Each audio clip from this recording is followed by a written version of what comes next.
Due to mature content, viewer discretion is advised. Tonight, two unsolved murders that devastated the communities where they occurred. NC Wanted in high definition starts now.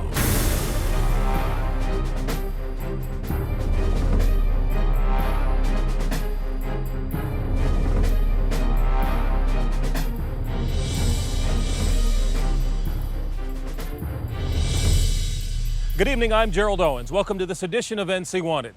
Tonight we give you a fresh look at two unsolved murders with tremendous impact on their respective communities. The savage crimes occurred amid settings of rural beauty like this. But before we go any further, we have some information we need to tell you about. As a direct result of your tips through the NC Wanted hotline, a second violent fugitive on our Target 10 list is off the streets.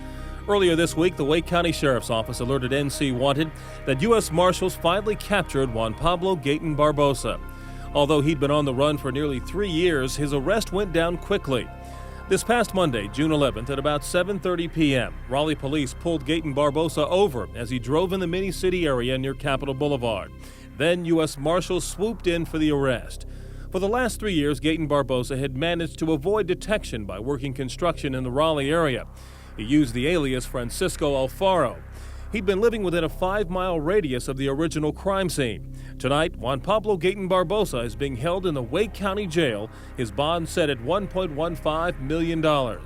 Shortly after the arrest, Wake County Sheriff Donnie Harrison praised Raleigh Police, U.S. Marshals, NC Wanted, and our viewers for their cooperation in this capture. Juan Pablo Gayton Barbosa. NC Wanted, by having your program, is the cause of this arrest.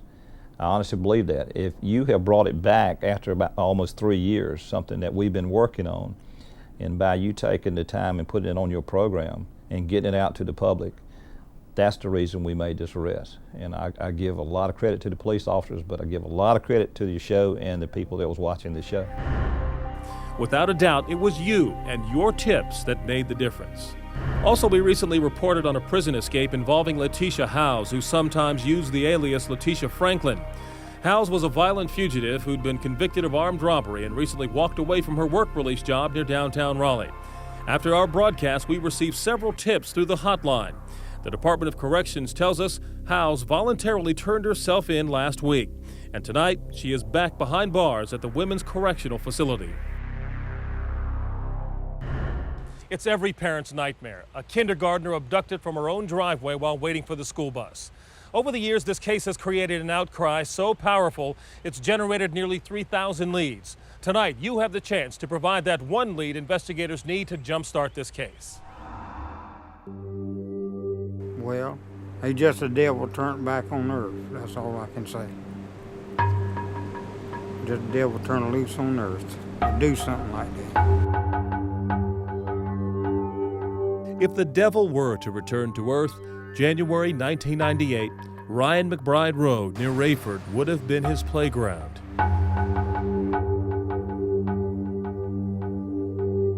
And it would be the last road ever traveled by 5-year-old Brittany Lynn Locklear. She was friendly to everybody. She liked to go to church. She liked to play with dolls. Typical stuff a 5-year-old would do. And like a typical 5-year-old, Brittany waits for the school bus every morning right at this spot, a mile from Ryan McBride Road. But on this morning, Brittany never gets on the bus. In fact, this spot, which used to be the end of her driveway, is the last place her mother ever sees her alive. Well, I got up like I usually do, got her ready. Me and her went to the bus stop. I had to come back to use the bathroom. What it was, the bus was late because there was a substitute driver driving it. I didn't know that. While Connie is inside her house, she looks out the window and doesn't see Brittany at the end of the driveway. She assumes the bus driver has come to pick her up. But a few minutes later, a neighbor knocks on her door with terrifying news. The next door neighbor came and told me that they believed Brittany had been kidnapped. So I got my father-in-law to come in, take me to the schoolhouse because I didn't believe it. Connie thinks there must be some mistake. Surely her neighbors are wrong. So I didn't want to go to the sheriff's department, making a fool of myself. So I went to the schoolhouse, and when I found out she wasn't on the bus, that's when I called the sheriff's department. Deputies respond first and interview the witnesses. It was a family of 4 that lived in a trailer, like I said, about 600 yards down from Brittany's house. Their view was from the front door, and of course it was hampered by one, very early in the morning darkness, and the fact that it was very overcast and fixing to rain. And the man got out of the truck, and he picked up something just like Brittany and put her back in the truck, went down the road fast. At that point, there was a manhunt organized to try to search and find Brittany. Hundreds and hundreds of people were organized over the next 24 hours to start this search. I want my baby home.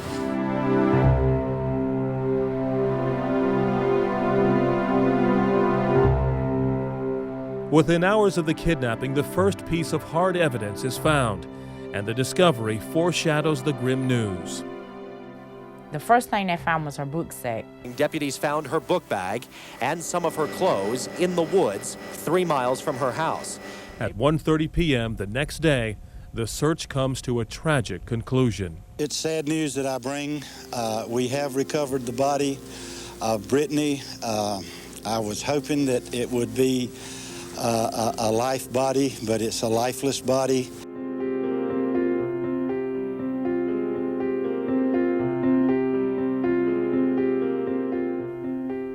I never didn't think, that she would turn up, dead. And knowing that when it was happening to her, she was probably hollering for her mama and I couldn't help her. And it really hurts. The young girl had been raped, drowned, and discarded in a drainage ditch 3 miles from her house. Because of where she was left, it was hard to say when she was murdered. It could have happened just moments after she was abducted. It could have happened while the community searched. A community which had come out in force to search for the little girl will turn its attention to finding her killer.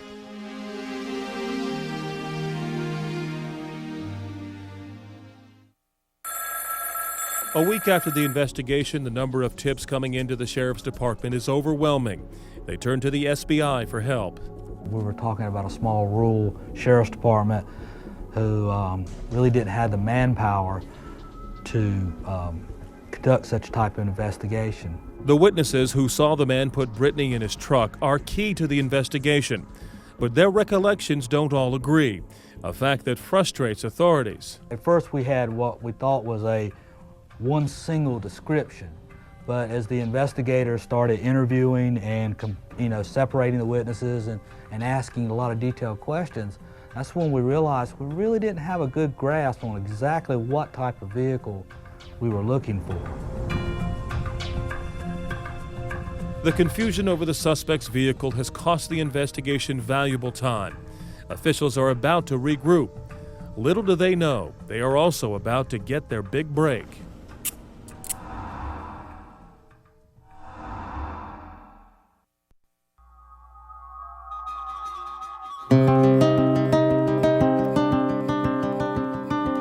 A year after the murder of Brittany Locklear, frustrated officials form a cold case task force to reevaluate the evidence.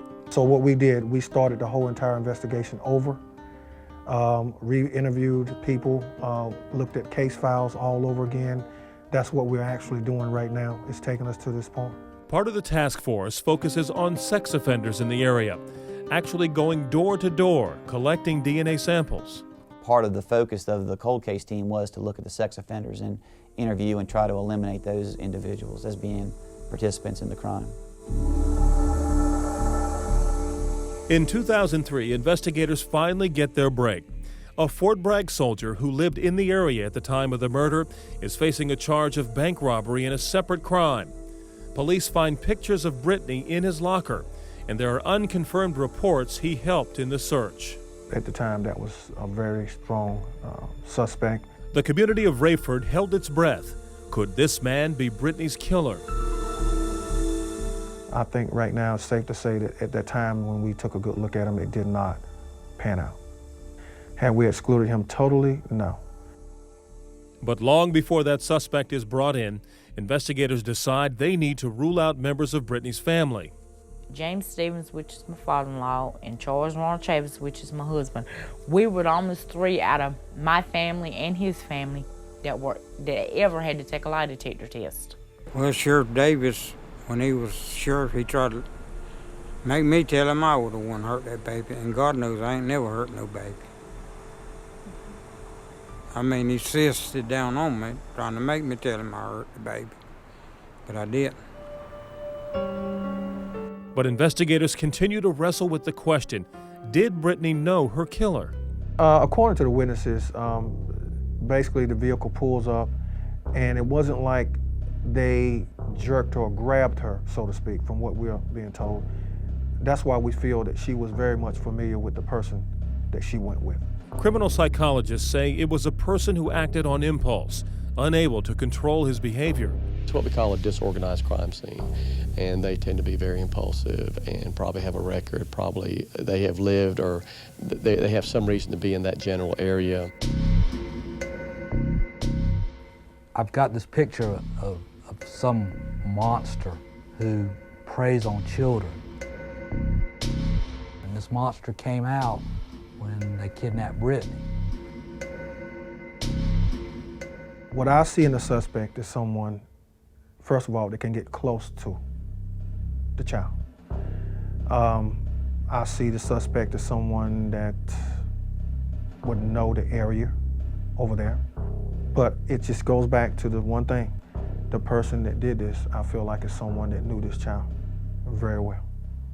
And there's a reason why I keep saying that.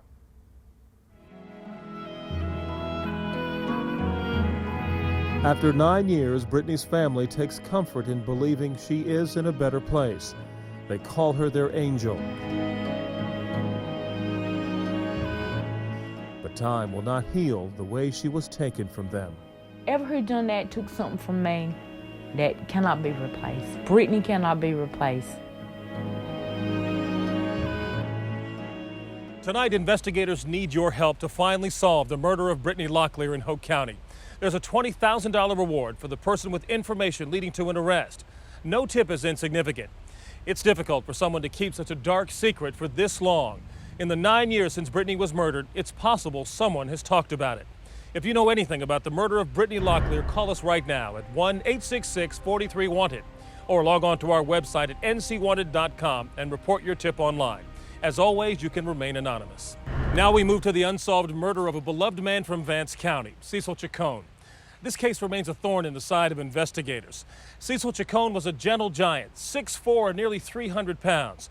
Those who knew him describe him as a loving father and devoted son who didn't have a bad bone in his body. But in 1992, Cecil Chacon met a violent and senseless death, ambushed and viciously murdered in his own home. Will you be able to help investigators break this case? Maybe tonight is the night Cecil Chacon gets his justice from the grave.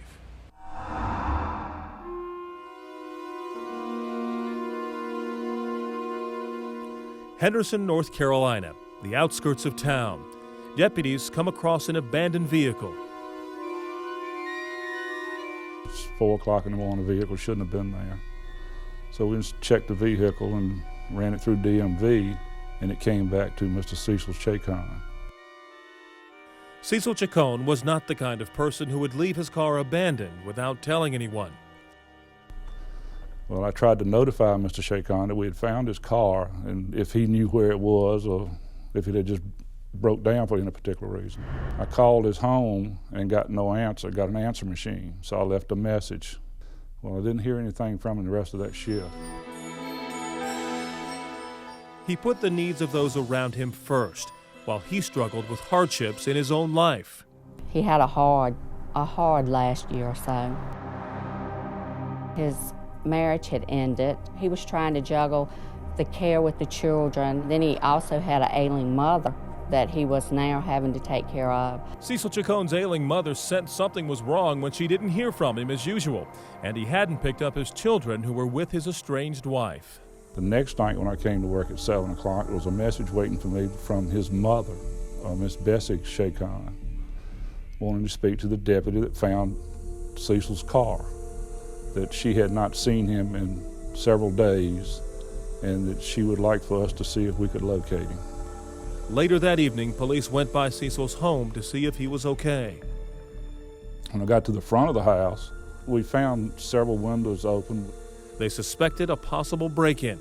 We checked the living room, the kitchen, closet off the hallway.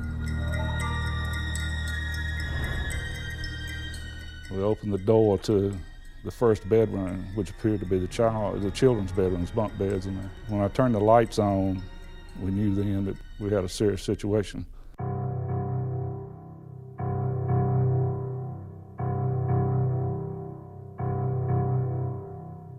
There was an excessive amount of blood on the carpet, on parts of the bed.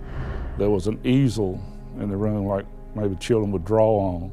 There was blood on that, blood on the dresser drawer. We notified the detective on call by phone of what we had. Mr. Sparrow, I need you to notify the detective and the sheriff. But we had no body. Blood all over the children's bedroom, but no body in sight. Detective Shockley arrived and deputies began to canvass the area around the house. We went out back, it's probably an estimate, maybe 25 yards from the house. There was a large piece of plywood laying over top of the shallow grave. We removed the plywood, and we knew we had then found the body by just the odor. Lieutenant Shockley moved enough dirt with his hand to determine that we actually did have a body. We put it back exactly like we found it, and that's when we notified the SBI. I said, well, what happened? What happened in reference to this homicide? And there was a long pause, which was very unusual over the phone. And the detective said, you're just not going to believe what happened.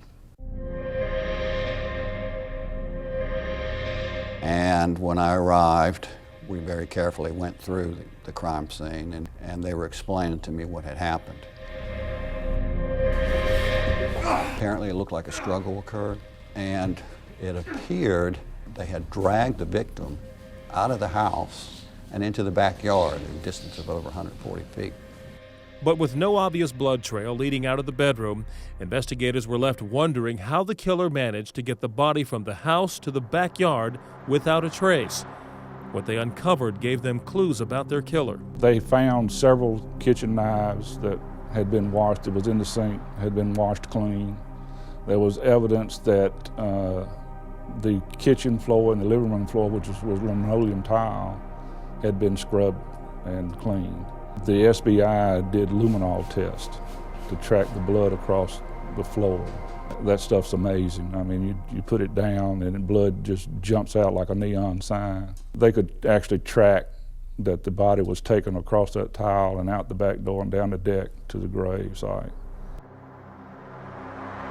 Why would a killer take the time to clean up a crime scene, drag Chacon's body out of the house, and bury him in his own backyard?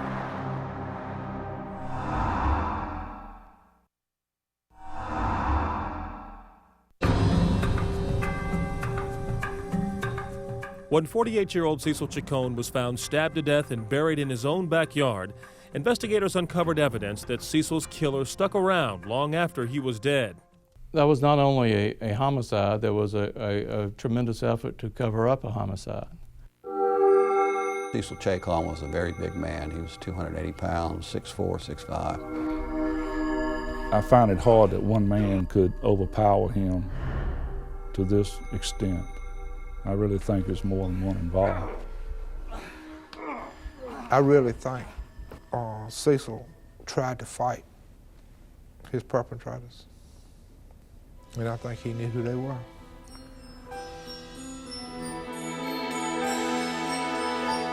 But as the events unfolded, it was those who knew him best who were left wondering why this happened at all. I didn't know Cecil to have any enemies. Everybody knew him, everybody loved him, and it was just shocking to me. Eventually, after months of work, we were basically at a dead end. So investigators revisited the evidence to determine if robbery really was the motive. Well, there were obviously items taken from the house, a gun and a wallet, but when you look at it a little closer, There's a lot of problems with that because other items from the house were not taken.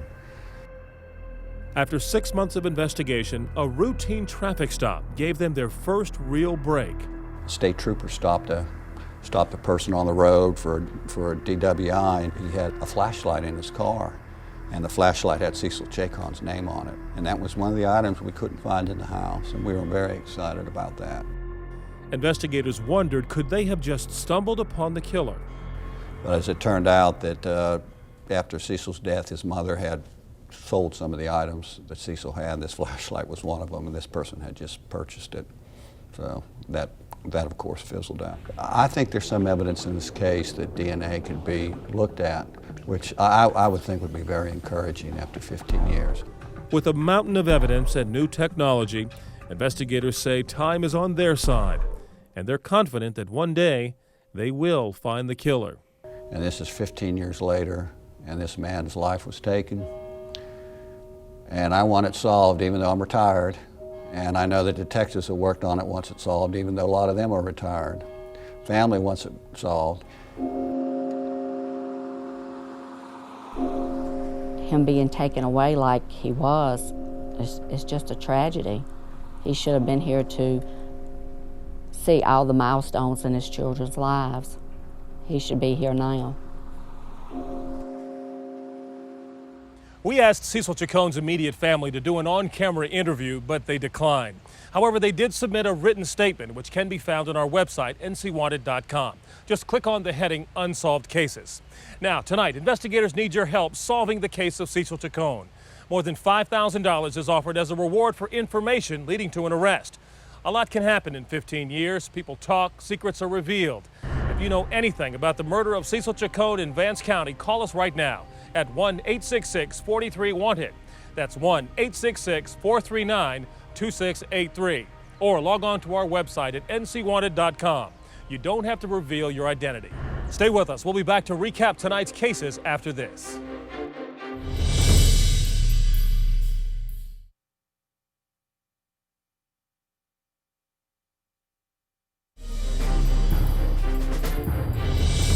Welcome back to NC Wanted. Now let's review tonight's cases. First, the unsolved murder of Brittany Locklear, the 5-year-old from Hoke County. Investigators and psychologists believe the person who did this may be familiar with the family or familiar with the Rayford area. Next, a cold case in Henderson that has frustrated investigators for years. Cecil Chacon was brutally stabbed and buried in his own backyard. Investigators need your tips to bring justice to a man who was loved in the Vance County community. If you know anything about these cases, call us right now at 1-866-43-WANTED. Our live operators are available 24/7. You can also log on to our website, ncwanted.com, and click on Report a Tip. Either way, you don't have to reveal your identity. Thanks for watching, and remember, together we can fight to protect the quality of life we hold dear in North Carolina. I'm Gerald Owens. Good night.